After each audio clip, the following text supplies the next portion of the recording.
Ne rougissez pas, elle le fait pour vous. Voici Anne Roumanoff pour son billet rouge vif. Bonjour Anne. Bonjour Bruce, bonjour Julie, bonjour à tous. Bonjour. Enfin, ça y est, alléluia, on l'espérait plus. La première bévue du nouveau gouvernement est arrivée. Elle a été commise à une vitesse d'une éolienne par grand vent sur la plage des Saintes-Maries-de-la-Mer par Cécile Duflot qui a affirmé qu'elle était favorable à la dépénalisation du cannabis. C'est ce qu'on appelle une boulette. Héros était en pétard, il ne s'y joint pas. Hollande a dit shit. Un verre qui aime l'herbe, c'est stupéfiant. Je m'arrête, je vais pas les faire toutes. C'est déjà pas mal. Là. Cécile Duflot veut donc interdire les hausses de loyer et autoriser les pétards. L'UMP veut autoriser les hausses de loyer et interdire les pétards, et le PS veut interdire les hausses de loyer et les pétards, c'est clair ? Oui.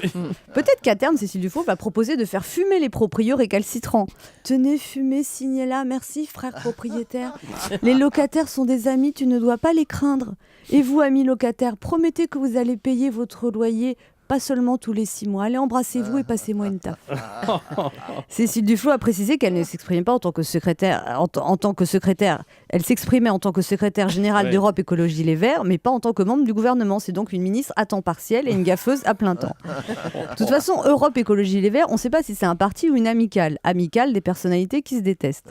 Non, mais c'est un parti comme les autres, en fait. Europe Écologie Les Verts. Il y a autant de rancœur entre Voynet et Joly qu'entre Fillon et Copé. Il y a autant d'estime entre Hulot et Mamère qu'entre Chevènement et Jospin. Et autant d'amour entre Cohn-Bendit et tous les autres qu'entre Fabius et tous les autres. Alors moi, ce matin, je voudrais dire à Cécile Duflot, merci du fond du cœur, merci au nom de tous les humoristes de France. 2 annonces en quelques jours. Peut-être qu'avec Cécile, on tient enfin notre Nadine Morano de gauche. Il était temps, en cette période de normalité, que quelqu'un se dévoue pour dire une connerie.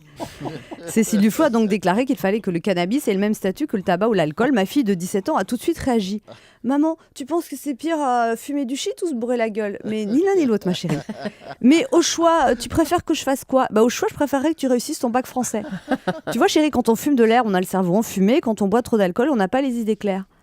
Ah, comment tu sais ça, maman ? Mais parce que, c'est connu. Allez, passe-moi une taf, serre-moi un verre. Alors, il paraît que dépénalisation, c'est pas pareil que légalisation, bien sûr. Et gaffe, c'est pas pareil que bourde. Il paraît aussi qu'au Portugal, le cannabis est dépénalisé depuis 10 ans. Tu veux fumer un joint ? J'ai permis. J'ai pas un déliche. En même temps, vu la situation économique au Portugal, on se demande s'ils en sont arrivés là parce qu'ils fument ou s'ils fument parce qu'ils en sont arrivés là. Tout ça étant un peu fumeux, je vais donc boire un verre à la santé de Cécile Duflot. Alors la nouvelle Nadine Morano, je sais pas si ça va faire plaisir à aucune des deux d'ailleurs, à mon avis. Oui. Merci beaucoup Anne Roumanoff.